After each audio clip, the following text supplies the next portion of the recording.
let's get to the whole thorny issue of grooming gangs.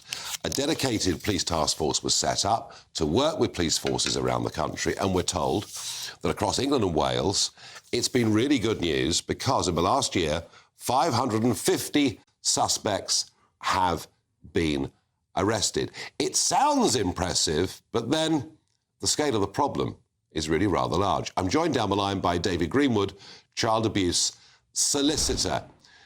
David, good evening. Welcome to the programme. Is this progress? It is definitely progress, yes.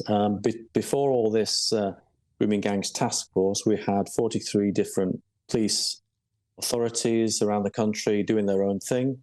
What has happened is that they have taken a lead from the National Crime Agency and what they learned in their investigations, particularly in Rotherham, because they pumped a lot of money into the National Crime investigation there, and have disseminated that information out to different forces who now have their own dedicated departments to deal with grooming gangs. Yeah, so it really is progress, yeah.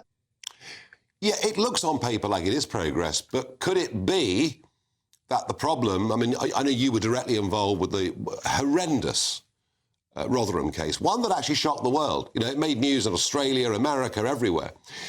Could it be that the numbers being arrested are going up because the scale of the problem is getting worse?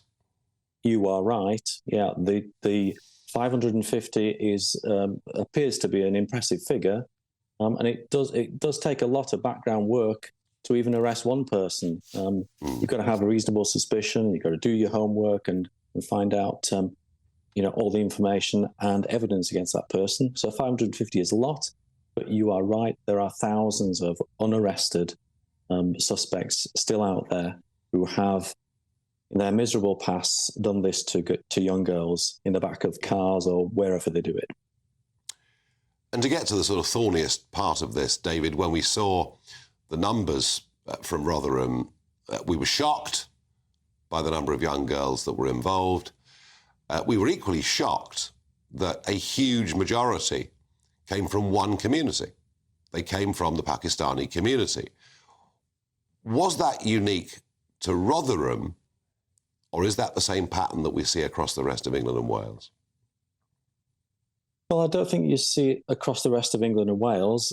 There are many white males being arrested for the same types of offences. But what you have in the northern mill towns is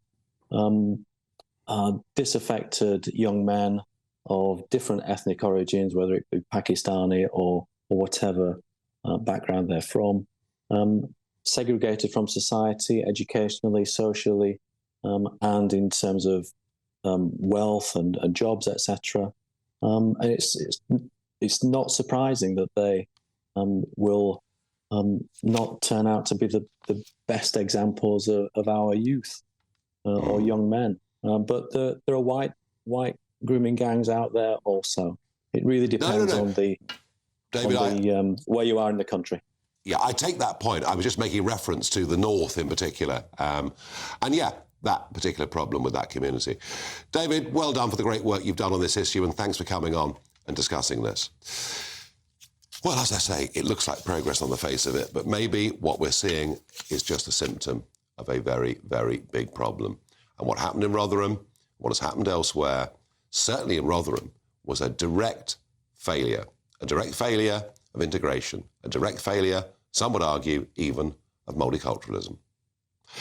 In a moment,